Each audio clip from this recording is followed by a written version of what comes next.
We're sort of at war with our material. Especially in France and Italy, we compare the glass with a woman.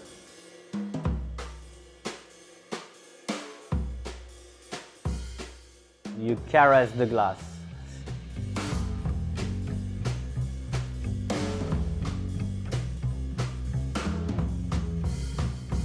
Its natural state, once we get it out of the furnace, it wants to be a puddle on the floor. We start with a living material. The glass is the same consistency as honey. We're trying to stop it falling on the floor. One of the things pretty simple to stop it doing that is to keep the pipe turning. From the time we started until the time it's finished, it's never been still.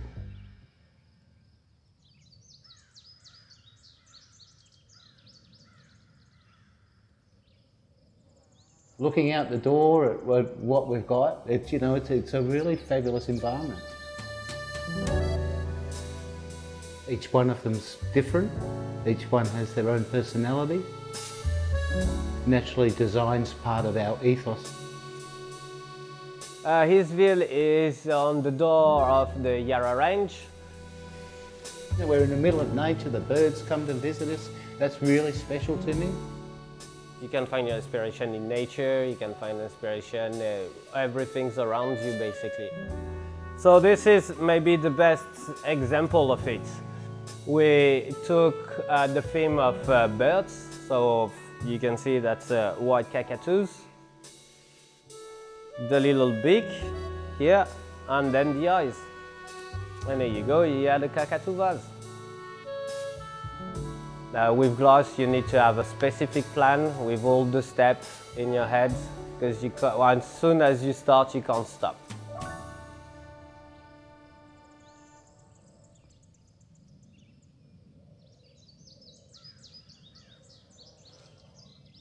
And then the fun begins.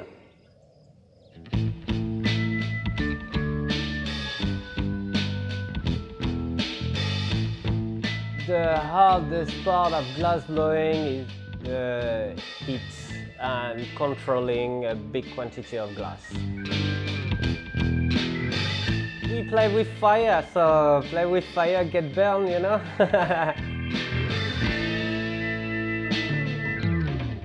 I rather deal with heat rather than annoying people.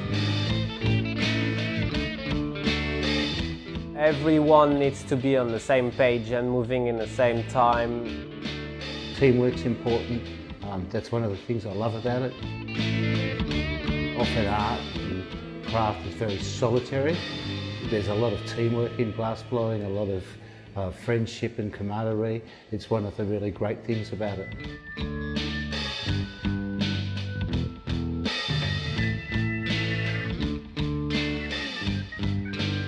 We spend quite a bit of time making experimental pieces, playing with colour, talking about ideas. And as well, what is difficult in glass is the combination of colour. I know I like to play with contrast, so a cold colour on a warm colour, let's say a blue with a red.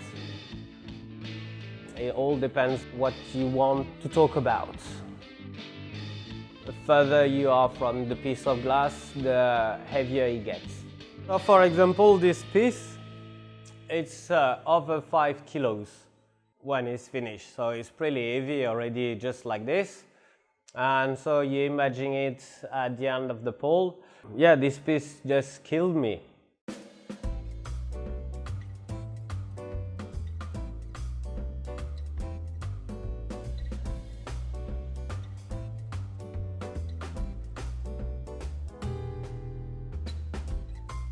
Right now, glass is everywhere around us, from your windows to your phone screen. So I went to the school, I tried cold working and then the hot glass, and that was just a click, and I fell in love with hot glass. I trained at Monash University. They don't no longer have a hot glass school. She also went to the International School of Glass or College of Glass in Dudley in the UK. That school is closed. We both went to RMIT, the hot glass school there. That is now closed. You know, any arts takes quite a bit of funding. In a university environment, a hot glass shop is probably the most expensive thing they have. Nobody's happy with all the danger inherent in it, and there's very few full fee paying art students. You know, as a business model, I would get rid of the art school. That's an obvious thing to do as a business model, but if our education departments start being business models, where's our culture going to go? You know, we're going to be bereft of culture and we're going to be all the poorer for it.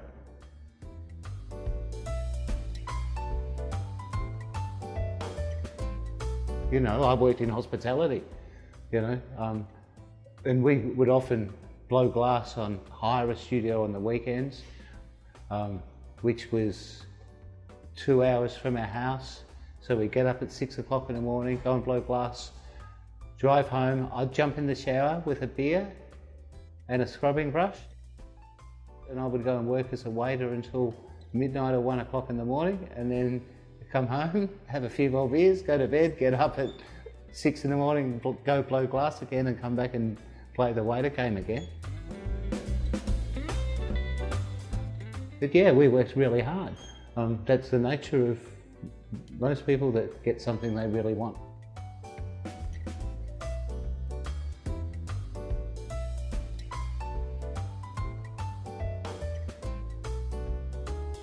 If you're happy about your piece, that's very rewarding and that worth all the effort.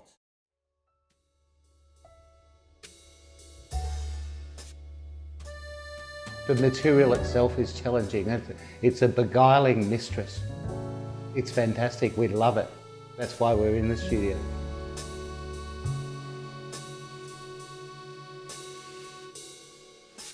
Our best piece is the next one, hopefully.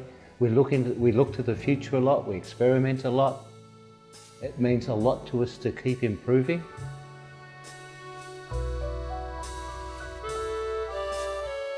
Yeah, I'm proud of this one. You know, it's a really fabulous way to spend your life, is making things. You know, I think my one regret when I die is I didn't make enough, and it wasn't good enough. But I'm still really happy with what I made.